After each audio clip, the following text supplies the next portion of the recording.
So thank you guys all for coming out. Obviously, millennials is not a topic that's of interest to anybody. So quick show of hands. Who here has or manages 50% more of the workforce as millennials? Yep. What about like 60, 70%? 80%? 100%? Yeah. That's it. It's millennials are everywhere. They're taking over. But I promise there is something that we can do about it. So that's what we're going to be talking about today is what we can do with millennials. But before we get started, I am Ashira Prossack, and this is what I do for a living, is I help people understand and engage, attract, retain, connect with millennials, and what's coming next, which is Gen Z. So I am a millennial myself. I am a lot older than you guys are all probably thinking. I am 33, so I am an old millennial, if you will, but representing the generation nonetheless. And my background is in retail management. So like most of you, my staff was about probably 85% millennial. And through that, I learned how to manage them, what to do, what we as managers need to do, and little tips and tricks I'm going to share with you guys along the way. So feel free to take pictures of the slides. That's absolutely fine, as long as you guys silence your cell phones, please and thank you. You guys will also be able to download this at the end. There'll be a link for that. So let's get started. So we know that there's some challenges with managing millennials, but there's also a couple of other things. Training and onboarding, that's a really big part of it. So we're going to cover that. Communication, another big issue. And then again, just some tips and tricks. So let's dive right in. Who are millennials? So as you can see, millennials really span a pretty large age range. Now, no two studies can agree where millennial starts and stops and where Gen X begins.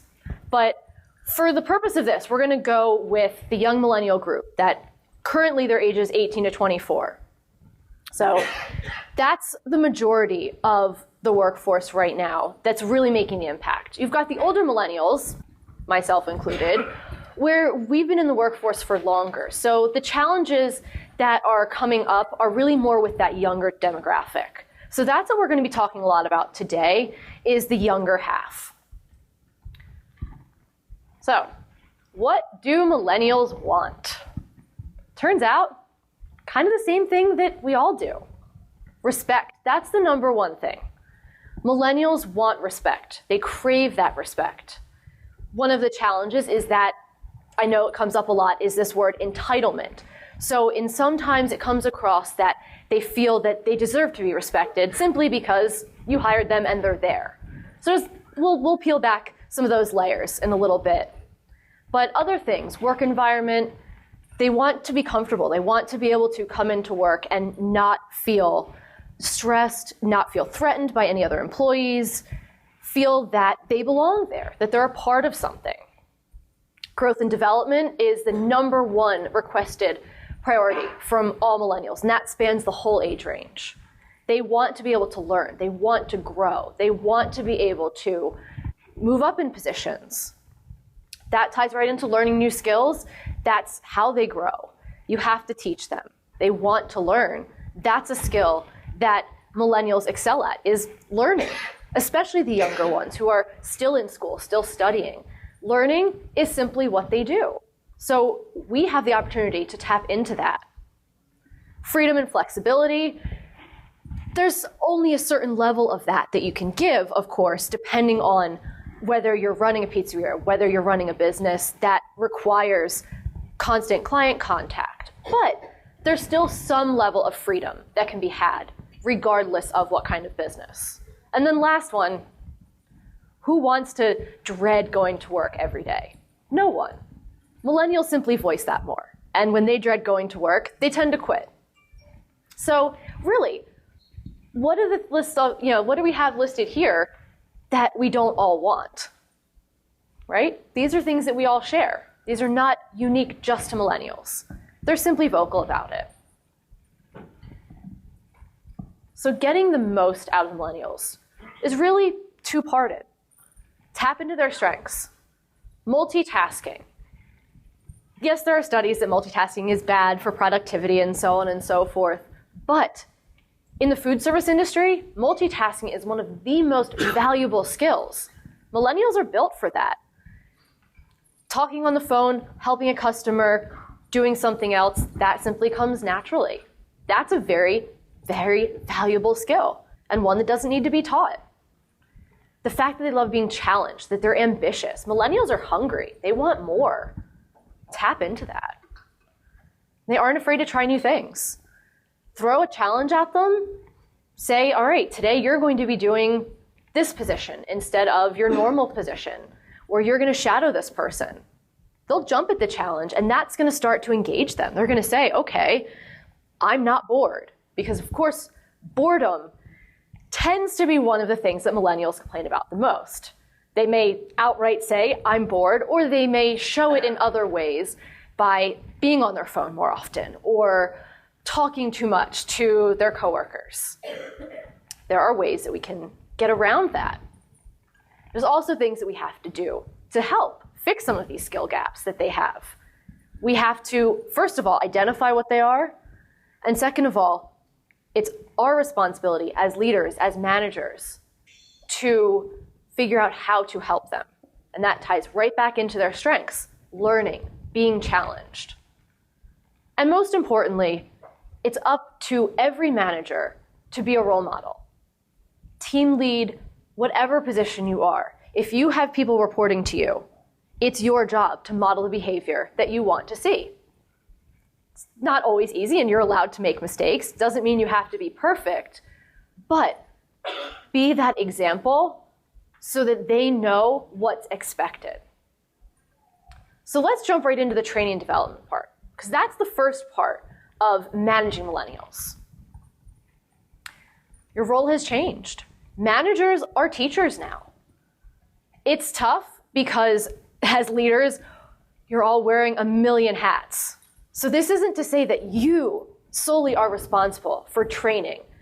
It's your responsibility to figure out how to train. Utilize your teams. Buddy partnering is a great system where one employee can train another employee. So it's up to you to figure out how to make that happen. I am in no way asking you guys to sit there and train every single millennial employee you have, because that's impossible. We don't have that many hours in the day, and we are already, as managers, overloaded with things to do. But what it is your job to do is to figure out the skill gaps.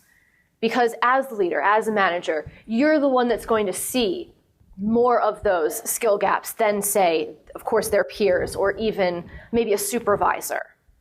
So when you identify them, that ties right into where you will figure out how you're going to train them, how you're going to figure out what sort of development plan, what sort of work needs to be done to help these millennials excel. On that same sense, training never stops. Training can be formal, where you sit them down. Training can also happen where you simply say, oh, you know what? I saw you doing this, and it was great, and then I saw that you made a slight error here. Here's a way that you can fix it. That's training on the fly. Takes a minute. It's something that can be done throughout the day, and it's something that makes an impact, because if you go back and you wait, let's say you take a few days and you observe and you figure out where all of these skill gaps are, and then you bring the millennial into a room and you sit down and say, all right, here's what you need to work on. That will help, but when you're doing it right then and there, right after they've done something that needs improvement, they'll realize, okay, that was the direct thing that I need to work on. Here's how to do it. And just keep doing it and doing it and doing it. And you'll learn too that the more that you practice this continuous training method, it will simply become second nature. And it will become just part of an everyday thing, almost as natural as just having a conversation. So in terms of effective training, there's a few key tenets of it. Hands-on training works. Theoretical training where they have to, read a book. So we've got, the outdated employee handbook. Reading it, it's not really going to sink in. First of all, probably every single one of us here has skimmed through an employee handbook and signed where you're supposed to initial that you've read it. But what did you really retain? Not a whole lot. Hands-on, You learn better by doing. That's human nature. That's one of the principles of adult learning, that we need that physical response. We need to be able to do an experiment while we're learning, not simply sitting there reading something, watching training videos. It's got to be a bit more involved than that. Questions are also a very important piece of this puzzle, because that's how you can check for understanding. It's one thing to teach, and you can share this knowledge, but allowing whoever you're training to ask questions, that will help solidify the information for them. It will also help identify any other problems that may arise. So sometimes when you're teaching something, you've explained it very clearly, and in your mind, you've laid out steps 1, 2, and 3, and that worked. But perhaps whoever you're training, they interpret it a different way. So by asking questions of them, by allowing them to ask questions, you'll check to make sure that they understood it in the way that they needed to and in the way that they were supposed to have learned. And questions should be encouraged. And it should be something that, if you want to ask a question, feel free. That should be not, okay, I need to schedule a time, or, oh, is it okay to ask a question? Just ask them.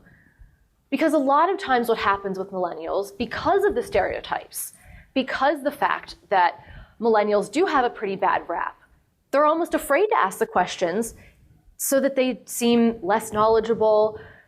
I don't really know why, but I see it a lot. Millennials don't like to ask questions for a fear response that, oh no, I don't want to seem less than. I don't want to seem dumb. So encourage it, and they'll start to open up more. Thorough and detailed, of course, is just a basic component of training.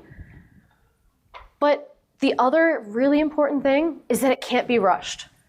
We need things done like that, yes, but unfortunately, it takes some time. It takes some repetition. You may have to train somebody once, twice, 3 times. After 3 times, then it's time to start looking at maybe, is there another underlying issue? But that repetition helps to solidify exactly the skills they need and why. So in terms of why, show them. Don't just tell them. Millennials want to feel a connection. They want to understand why their work matters. So when, let's say we've got someone who's directly interacting with a customer. They are taking orders. They are selling. Well, why are they doing that? Yes, you hired them. Yes, you're paying them to do that. But why? Give them the reason that their interaction with a customer is going to help grow the company. It's going to help expand. It's going to help, let's say they're on the sales team. That's going to help the other teams meet their goals as well. By painting a picture that it's more than just them doing one task really helps to keep them engaged. Role play. Who here is a fan of role play? I am. It's annoying. Role play is tough. Role play is one of those things that is a bit like playing, pulling teeth. But it's really effective. It is the best tool you can use because it's real time. It's real life. Millennials are kind of phone averse. If you want to scare a millennial, call them on the phone and make them actually pick it up and talk. We text. I am just as guilty of this, of texting. But being on the phone is something that millennials have to do as part of their job, most likely. I'm sure there's a few positions that that's not the case. So instead of just saying, here's how to talk on the phone, here's what to do, here's how you greet the person, here's steps 1, 2, 3, 4, 5, do it. Actually call them on the phone, not just a face-to-face, but actually go in another room, call them on the phone, and role play the dialogues you want to happen, the behaviors that you want to see out of them. You'll help them understand what's appropriate in terms of tone of voice, in terms of phrasing to say, if there's a specific phrase they need to use to greet the customer, to thank them before they hang up, sales pitch, make sure that they're doing it correctly. Because if you simply tell them, our catchphrase is, thank you for shopping with us, have a great day, well, that's great, but if they're not role-playing it, the next time a customer comes in, thank you for shopping, have a great day. They said it, but they didn't do it right. That's where role play happens. That's why we need to do it. And make it fun. Because like I said, role play is kind of awkward. Role play is annoying, I'll admit it, but it works. And this is where you can also model those behaviors. You show them how to do it, they see it, they hear it, they'll be able to repeat it. Onboarding. Show of hands, who has an onboarding process that lasts longer than 1 week? 2 weeks? Not a lot. How about a 2 to 3 day onboarding? How about no onboarding at all? Yeah, and it's okay. Onboarding is one of these overlooked steps that is very crucial to managing and basically keeping millennials at work, because it starts from day one. The longer you can make the onboarding, the better. And again, this is not a you-only process. This is everyone. Every person that works for you has a role in the onboarding, from the person they're working with or the team they're on to their relations with you. If you've got direct FaceTime, supervisors, sales reps, anyone that they're going to interact with, that's part of the onboarding process. And this is where a lot of times we go astray and why millennials tend to be less engaged at work than previous generations. They need a little bit more explanation. They need a little bit more reasonings why. And why do they need that reasoning? Well, because in school, they're taught 2 things: how to take exams, how to prepare for those exams. That's not preparing millennials for the real world. It sure as heck isn't preparing millennials to work. What's happening now is that millennials' first foray into the non-academic world is when we're getting them fresh out of school or still in school. So this is where, again, the role of the leader has changed. The leader must teach. And it's tough. It does. It puts a big burden on all of us as leaders. It really isn't fair to us as leaders, but it's a problem that's been caused by society, by the way things are done, and it's up to all of us to help fix that. So this is why that onboarding is so much more critical for a millennial employee, and is going to continue to be as Gen Z comes into the workforce, which they are pretty much starting now. The youngest ones are 13, the oldest are 18, 19, or 20, depending on the study. So if they're not working yet, they will be soon. So all of this is even more critical in the next year or 2.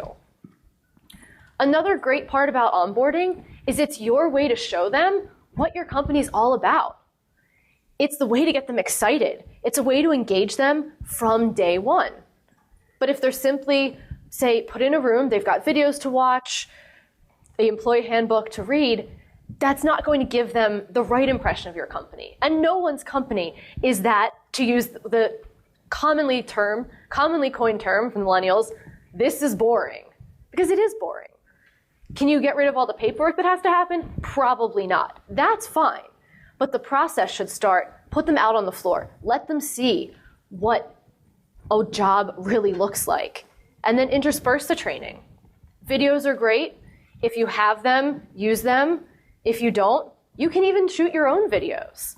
And we'll get into that in a little bit, but one of the ways to engage the millennials is tap into their strengths. Using the phone is simply, it's an extension of a millennial. So they've always got their phones. They're usually sharing things on social. Have them do some video. Make a real life training video. Let's say that you need someone on the line making pizzas. Well, fine, they can watch the training video, or they can watch someone who's already working at your pizzeria, making the dough, preparing the ingredients. They'll see a real person, they'll go, okay, this is cool, this is interesting. It's not the canned video from 1999 that shows the same thing that we've been watching for the past 3 decades. It's just another little way to get millennials engaged and to not be boring. Setting clear expectations. This one is for all employees. This does not matter whether they're really young or really old. Everyone needs expectations. Everyone needs to know what they must do in their job. And a lot of times we leave that fairly ambiguous. And we leave a lot up to guess. So we say, okay, this is your job. This is your job description. And that's great, but what do they really need to do? What is something that needs to be done? Maybe daily, weekly, monthly. Help them understand every aspect of their job. Because to all of us who've been in the workforce for 10, 15, 20, 30 plus years, it's common, it's normal. It's something that we don't even think about. But to a millennial who's brand new to the workforce, they may not know, especially if you've got something where they're directly customer facing. Sure, we've been dealing with customers for years. This is their first time. So we need to explain to them, this is what is expected and this is why. And the why can simply be, this will help us grow as a company. This will make us better. To help them follow that, creating an action plan.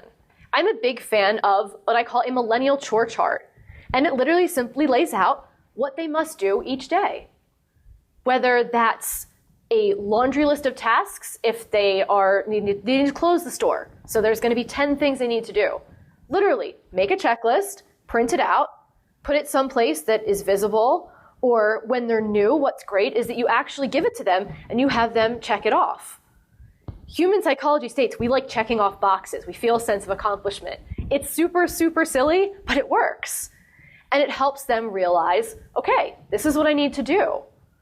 It also helps create accountability. So here's a big one. There's always a taboo around disciplining in the workplace and what do you do and what's the correct way to discipline an employee, to give them negative feedback, to do this. Well, we're a little bit afraid, I think, to discipline millennials. So another quick show of hands. Who has had to give a feedback conversation, a negative feedback, to millennials and they've cried?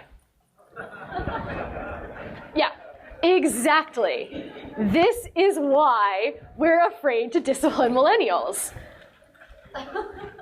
I know, it's sad. This is, I've had rooms where it's been like 70%, like this is probably about 50%. We laugh, but it happens. And I'll tell you why. Millennials, again, let's go back to the schooling. Schooling is just academia. It's test taking, it's preparation.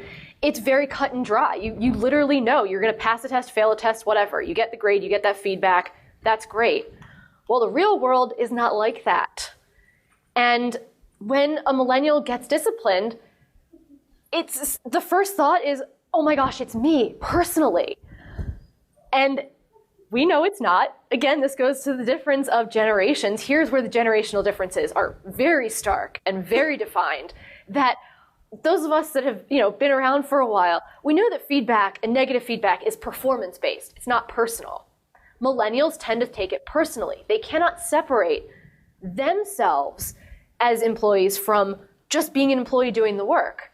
So the reason they cry is that when you're saying your performance was poor, they take it personally. They take it as a personal attack, that you're saying you are a bad human being.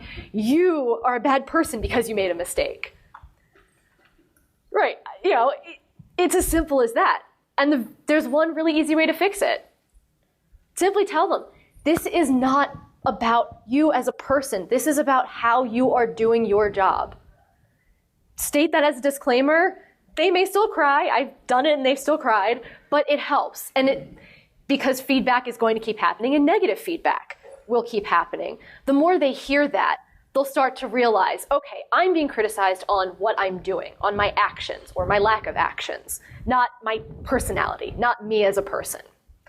So that helps. And some of them will just cry anyway. There's nothing you can do. When they cry, just, give them a break, pass the tissues, tell them, okay, let's regroup, maybe let's 5 minutes later. Don't say, okay, we're done, we're not going to talk about it anymore, because A, they'll keep crying longer. I've had that happen personally. And B, they won't get it. They'll still take it personally. So set a boundary. Say, all right, 5 minutes, I'm going to step out. You can grab a water, go powder your nose, whatever you need to do. But in 5 minutes, we're going to come back and we're going to regroup. and then continue. And yes, they may cry again, but it's in that case, you just have to kind of push through. And eventually what happens is that feedback becomes part of the process, and feedback is something where they realize, okay, this is something where I can learn. This is a way that I can develop. When they realize that they've, say, taken your criticism and you've given them action steps to follow and they've improved, they go, okay, there's that correlation. So the next time you give negative feedback, there should be less tears or hopefully none. So in terms of really managing the millennials, we know, some of the basic things, but boredom. Boredom is the biggest challenge for every employer, especially when they're not given the world's most exciting tasks to do, which, let's face it, most jobs are boring by nature. But the generational difference is that the older generations, we simply know that that's part of paying the dues. It's simply, you all start from the base and work your way up. Millennials are a bit impatient in that, and they see, like, social media has contributed to this, they see their friends seemingly doing a cooler job or having more responsibilities, and they want it too. So they want this rapid growth that just doesn't really exist in the business world. So getting them motivated is the key. Motivation comes in a few forms. The one that works, I think, the best is competition. Everybody loves a little healthy competition. And this is a way that you get your whole entire team involved. And this, you'll see more engagement out of everyone, not just millennials. Competitions are great because you can measure performance, you can find skill gaps that you didn't know existed. You can see employees that will suddenly emerge as leaders or with these new skills and talents that you didn't know they had because they never had a chance to use them.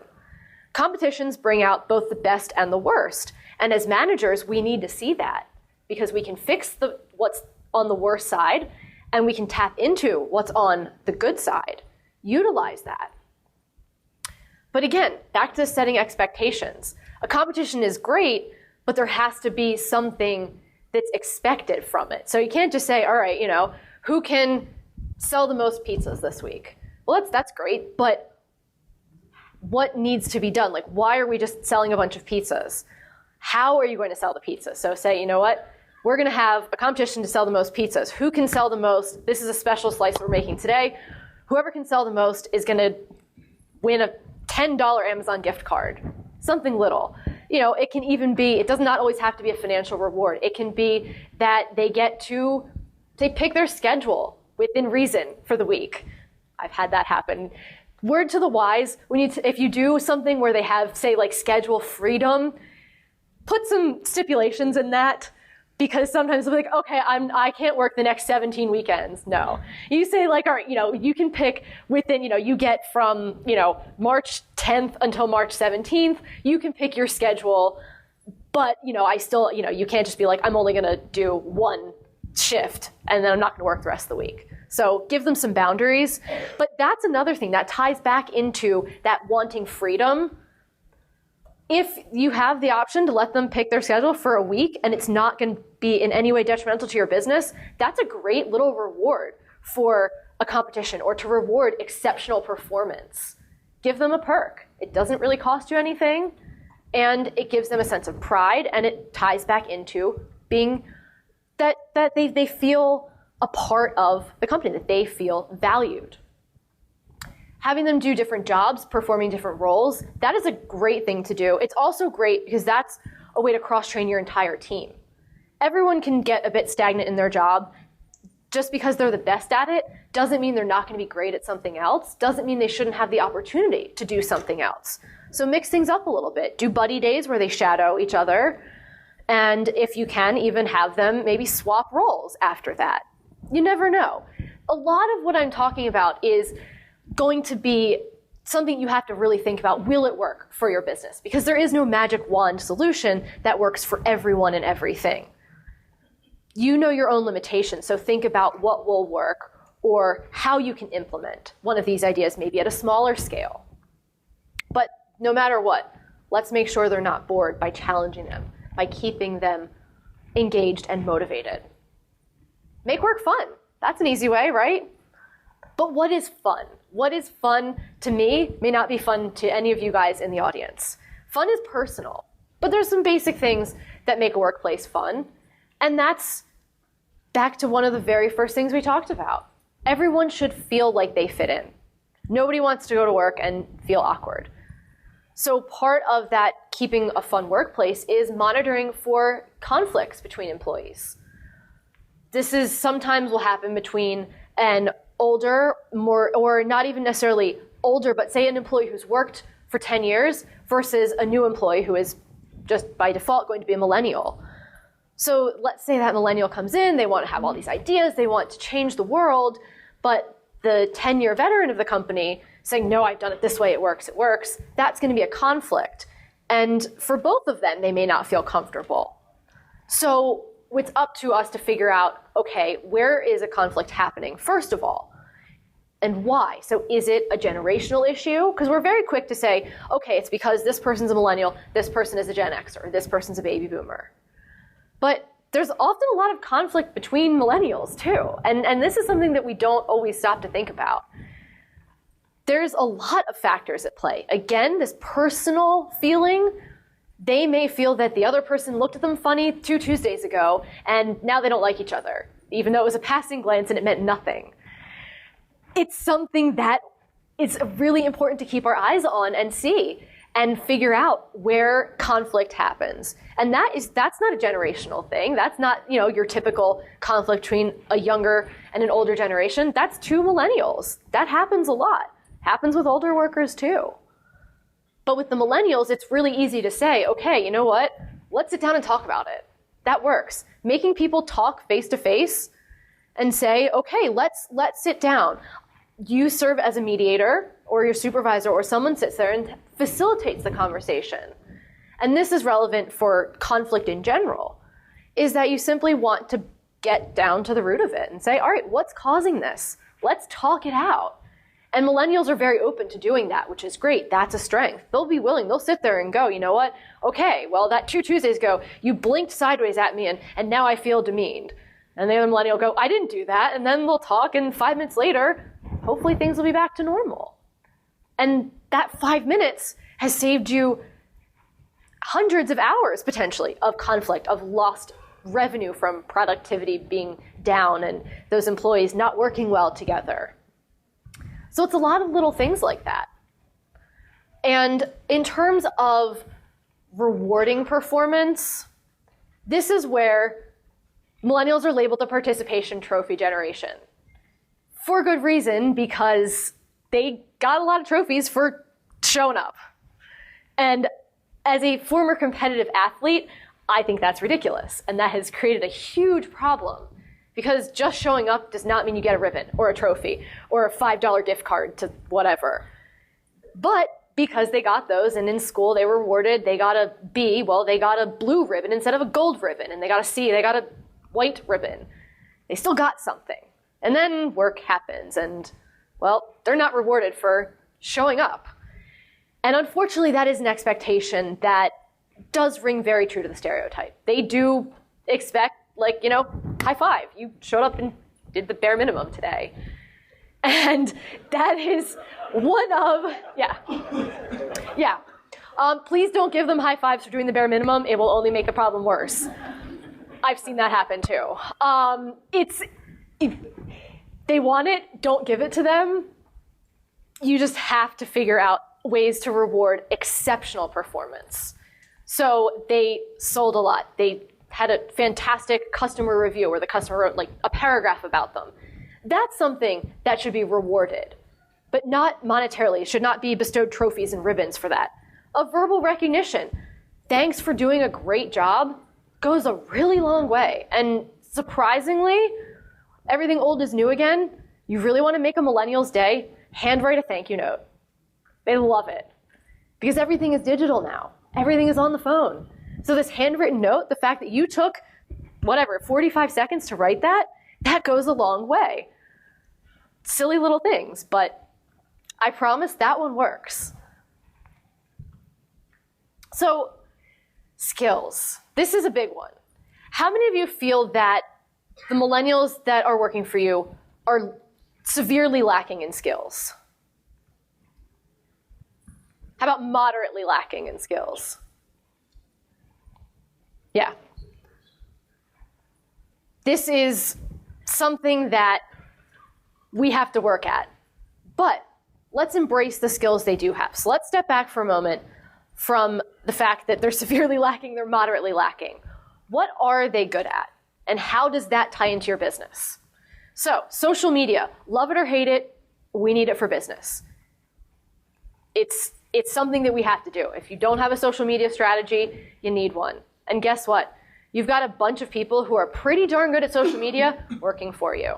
Not every millennial is a whiz at social media. I personally am not really great at it. I have an intern who does it for me. She's 19. It's great. But if they're already on social, if they're already on and doing it, and you know that they're going to be Snapchatting their friends and texting their friends about what they did at work, let them run the social media for a week. Give them the opportunity. Say, all right, you're in charge. Let's say this is another way to reward them. They did something great. They went above and beyond. Say, all right, your reward, you can run our social for the week. Give them guidelines and let them run with it. It's costing you nothing. And if it doesn't work, well, no harm done. It didn't take away anything. Videos is great. Again, making a video is not only useful for training, but video marketing is really great for attracting. So we still need to keep bringing in new talent, and that talent is Millennial and Gen Z. Well, the attention span, I think studies have now shown that a goldfish has a longer attention span than we do. Video is key. People don't like to read.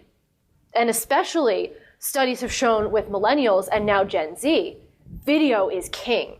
So video is king for recruiting. Video is king for bringing new talent. So let someone who's, doing their daily job, have them take a little video of it. Make sure they run it by you or HR, someone to make sure that it's appropriate, and let them share it on social. Have them share it for wherever you guys are sourcing talent. It works. And you're tapping into a skill, and by utilizing their skills, you're helping alleviate that boredom. You're keeping them challenged. You're keeping them motivated. It's all tied together. So how do we address the skill gaps, though? That's a big one. One easy way to do it is by setting goals. Goals are a really great way to measure progress, to keep employees on track, to make sure that you are able to see where they're going and see what progress they've made. This is one of the biggest challenges if we do annual reviews. You can't remember what happened a year ago. But if you use goals, those goals are literally painting a picture of where the employee was, where they progressed, and then where they were, progressed, and it keeps climbing. It also teaches accountability. So back to this crying millennial who, we are afraid to discipline. This is where goals will help. Accountability is key, and we cannot be soft on the millennials. It's easy to want to, and it's easy to fall into that trap because they don't respond well to that negative criticism. Stand your ground as a leader and tell them, these are the expectations. I'm giving you a goal to help you get from point A to point B, but I expect you to do it. And that's one thing that I'll share with you an anecdote from my time in retail management. I took over a department, I worked for JCPenney, and they had been through 3 different managers within, I believe, a 2-year time frame prior to my taking over. So there wasn't really a rule of the land. Everything was just happening. It's retail, so we know how that moves. I came in and said, these are the rules. These are my expectations. This is what you need to do each day. Here is our goal. We had sales goals, quotas, of course, in the department. So this is the goal. I broke it down, said, okay, you all own a piece of this goal today. You are working for your 4-hour shift, your 8-hour shift. You own this piece of the goal. You must do this. And when they didn't perform, they slacked off, they were on their phones instead of folding clothes, I told them, I said, okay, today you did not meet your goal. Today you did not do this. I was everyone's least favorite person for a good solid 3 weeks. Then slowly I started winning some of them over. They didn't like it, but did not take them 3 weeks to start being more productive, to start working better. It took them about 2 months to start liking me completely, yes, But my job as a manager and your job as leaders and managers is not to be their best friend. It's not to be everyone's favorite human. It's to run a business. To do it fairly and openly, yes. But you can't just let your employees do what they want to do because they're taking it personally.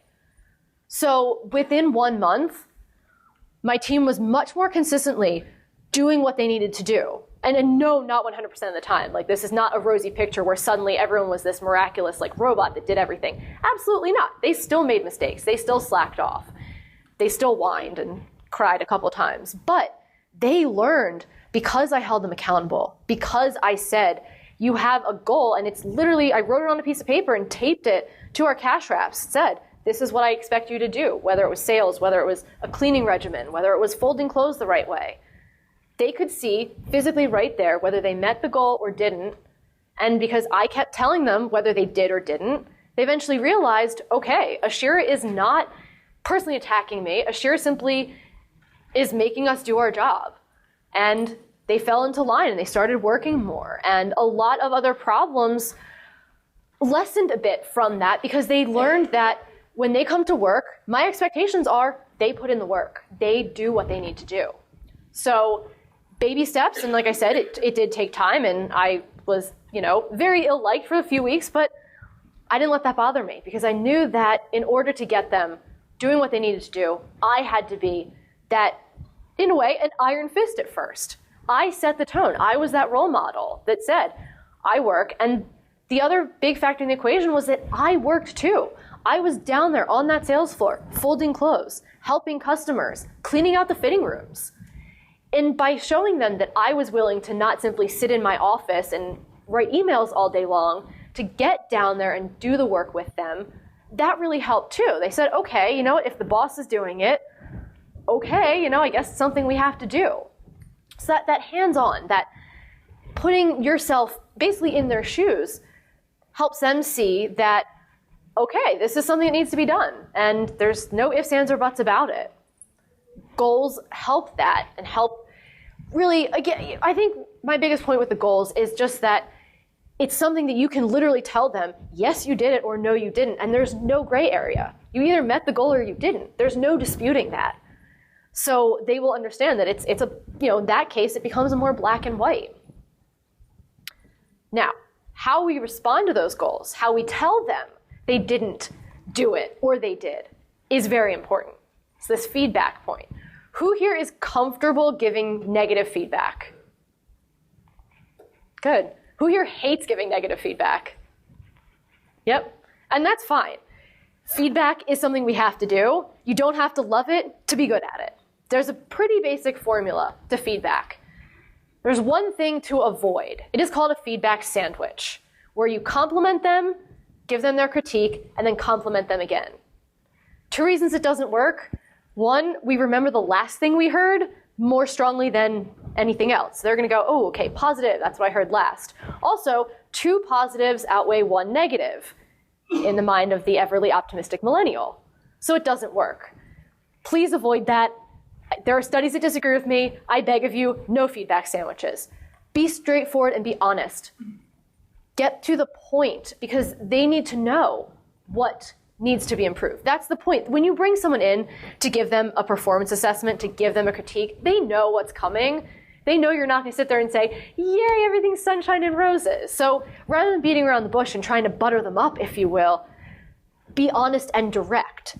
There's a difference between being blunt and saying, outright, basically, you suck at this. Of course, that's not what we need to say. This is an opportunity for you to develop. Here is where your skill set needs to be sharpened. That's basically saying, okay, you're not great at something, but in a very positive way. You're giving them an action item. Ask them for their input as well. One of the things that millennials are great at is talking back. Not always at appropriate times. Not usually at appropriate times. Feedback, however, is a tool where their responses are actually beneficial.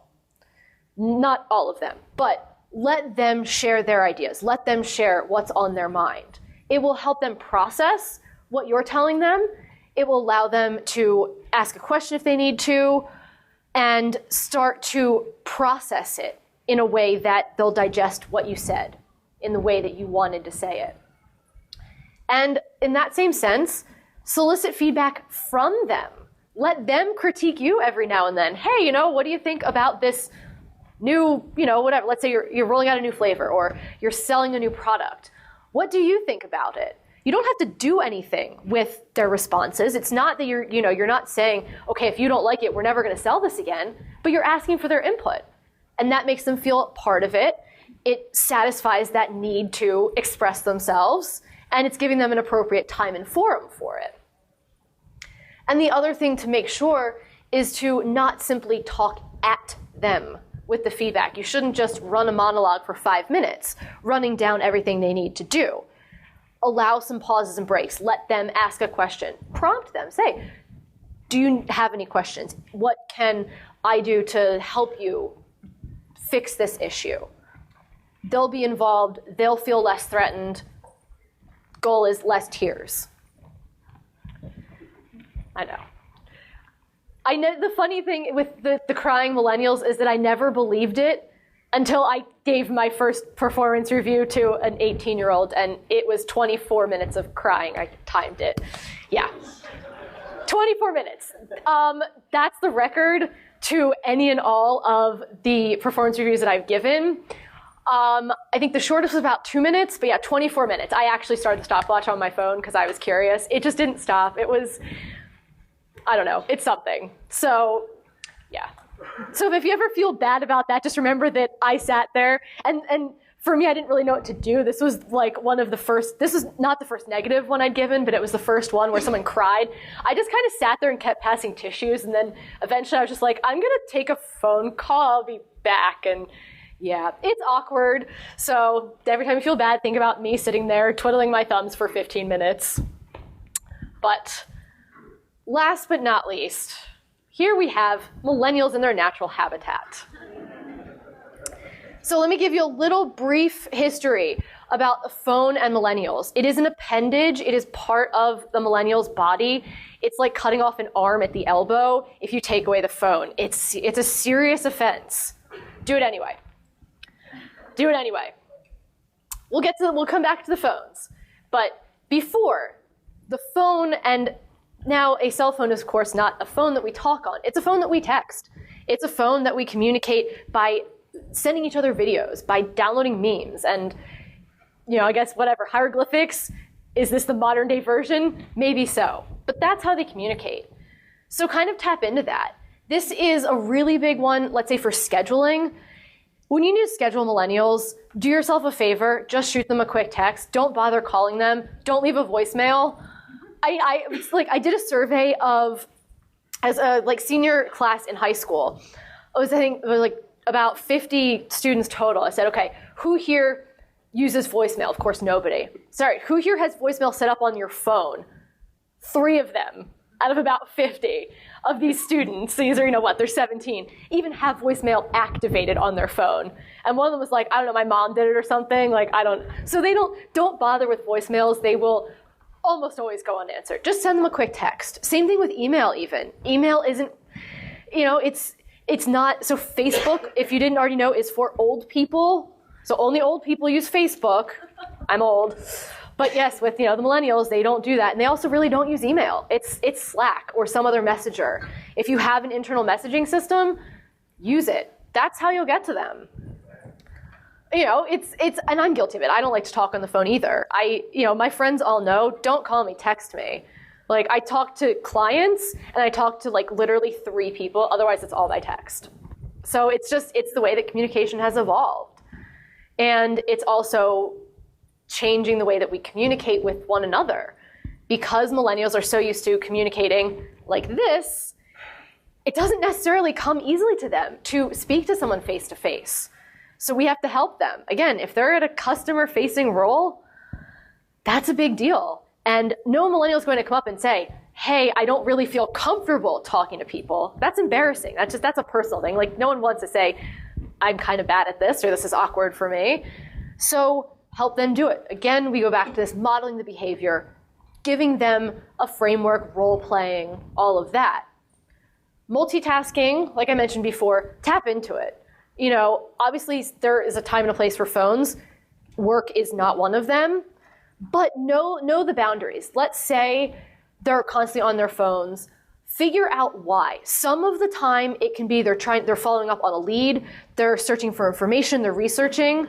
A lot of the time, yeah, they're probably on Snapchat, admittedly so, but not all of it. So be kind of, I guess, snoop a little if you can, just look, peek over their shoulders, like what are they actually doing on their phone? If it's Snapchat, tell them to cut it out. Like that's it, that's a no-go.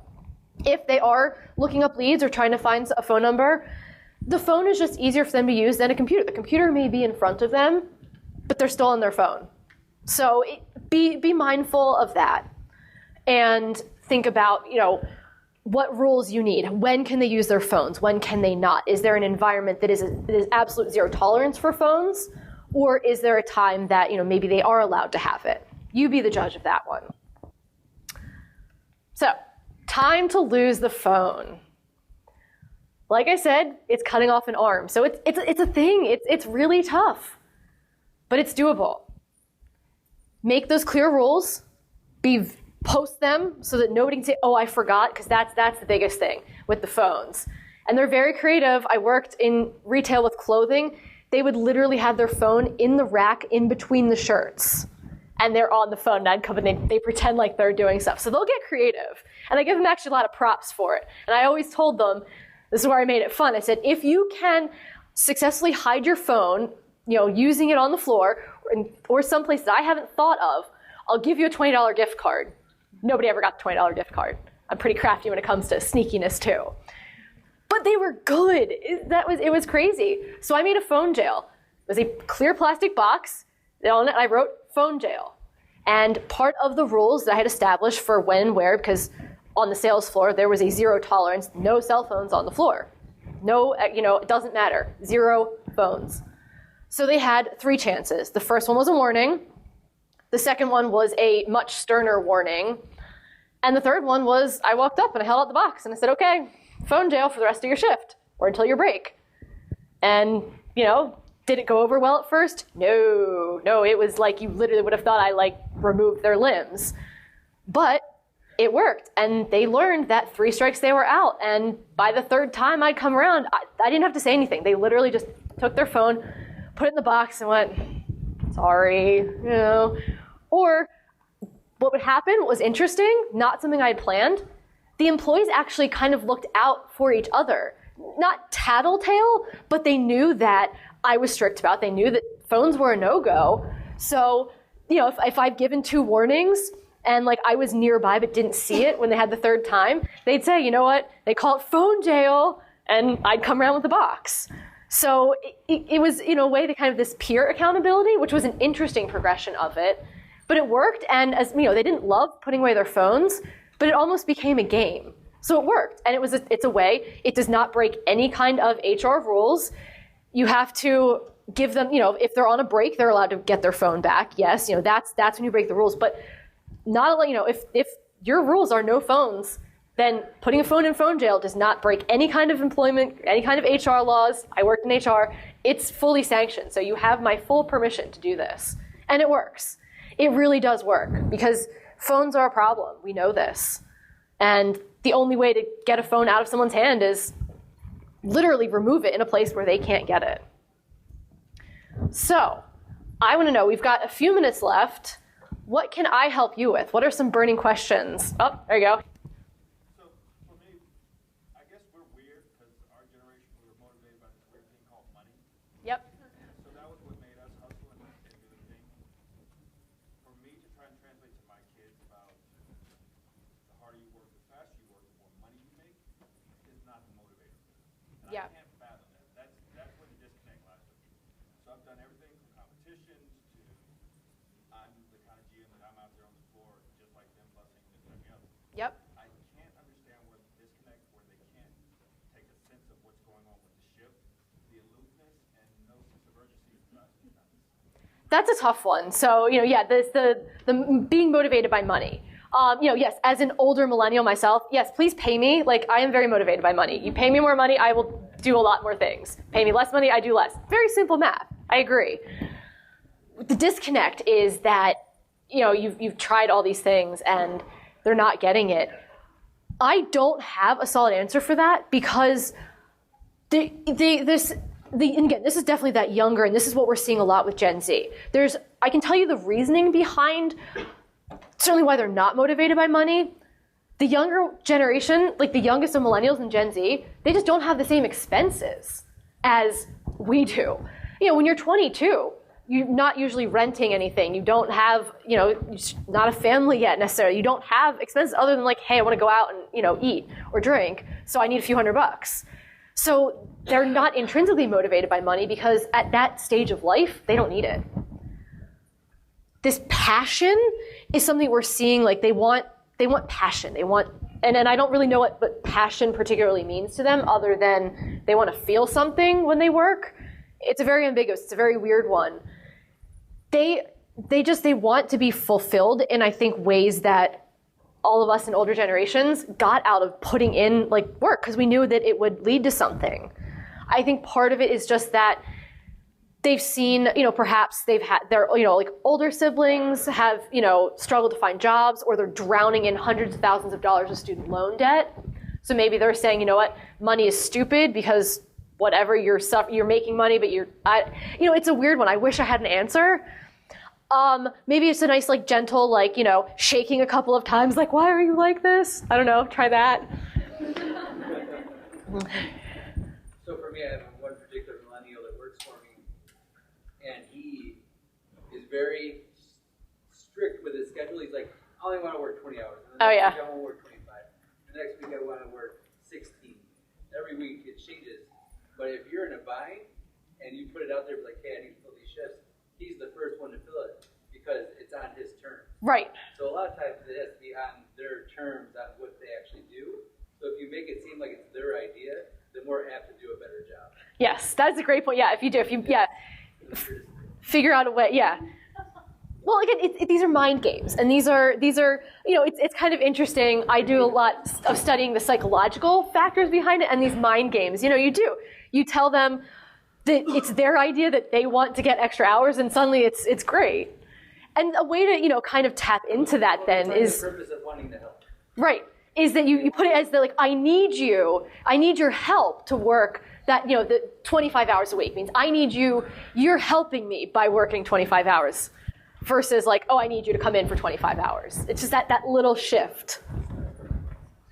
Yeah. I've just got another comment on that. I've noticed 18 to 22-year-olds 10 years ago, it seemed to me like 90% of them had a plan. They were going to Yeah.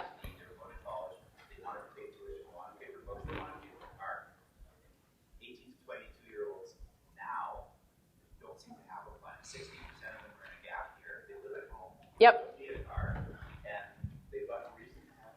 Right. So they're not very ambitious to get ahead. And that's a great point. That shift in, yes, this is, a decade ago, and it's amazing to think that 10 short years, this colossal shift has happened. And one of the factors was the recession of 2008. Everything, went to hell in a handbasket. So they're saying, what is economic certainty? We don't know. That was within that 10 years ago, 11 now, but it was something that they saw.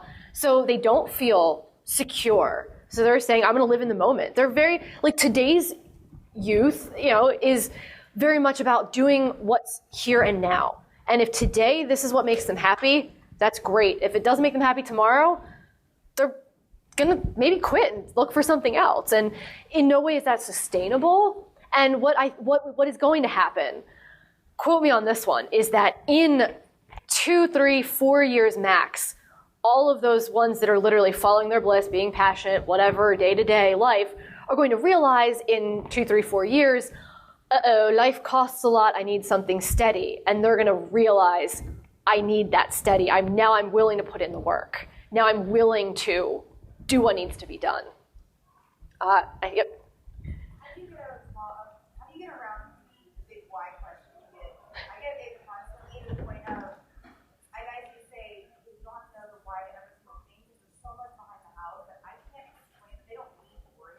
Yeah. How do you get around every single policy and doing that? My 5-year-old is driving me crazy. part of it is like you just emphasize, like you give them as much detail as you can with what they need to know, and you tell them clearly, this just isn't relevant. It's not something you need to know. And it's not going to necessarily stop them from the why, but just be really firm in saying, you know what, this isn't relevant. And even be honest with them. Just say, you know, even I don't know this, and if I don't know it, you don't need to. That helps too, just kind of reframing it. Yeah?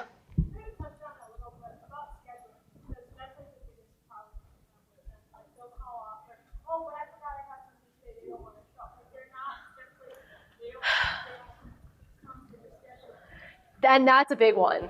Again, be really firm and clear with the fact that there will be repercussions if they don't, and explicitly state, make sure, you know, it's redundant on our behalf. Do you have any, you know, say you schedule 2 weeks out. Check your calendars. What do you have upcoming in the next 2 weeks? Now, that only works partially because half of the I forgot is that I don't feel like working today. Let's be honest. You know, a lot of it's that. Right. It's, you know, oh, another opportunity came up, or like my friends want to go out drinking, so I can't work, or I have a cold. It's Saturday. No, you don't. You know.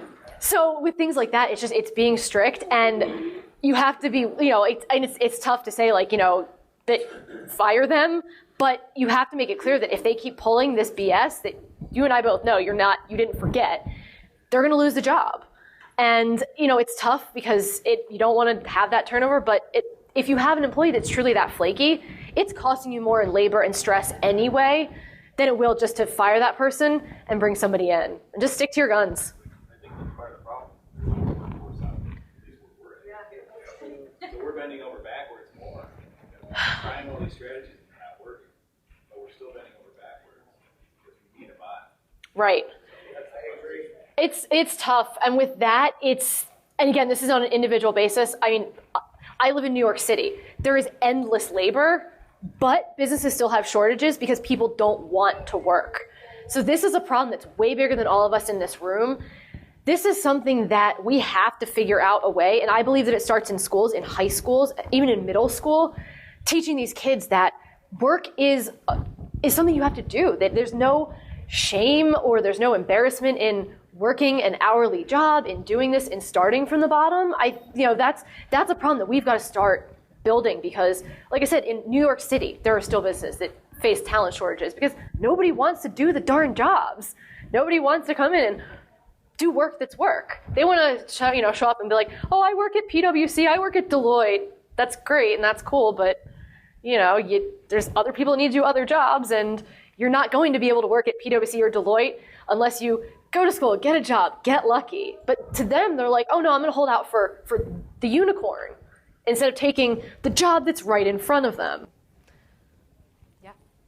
So I've got a solution for the guy over there who asked about how to find employees that were more motivated by money and squeezing efficiencies out of their operation to improve their customer experience.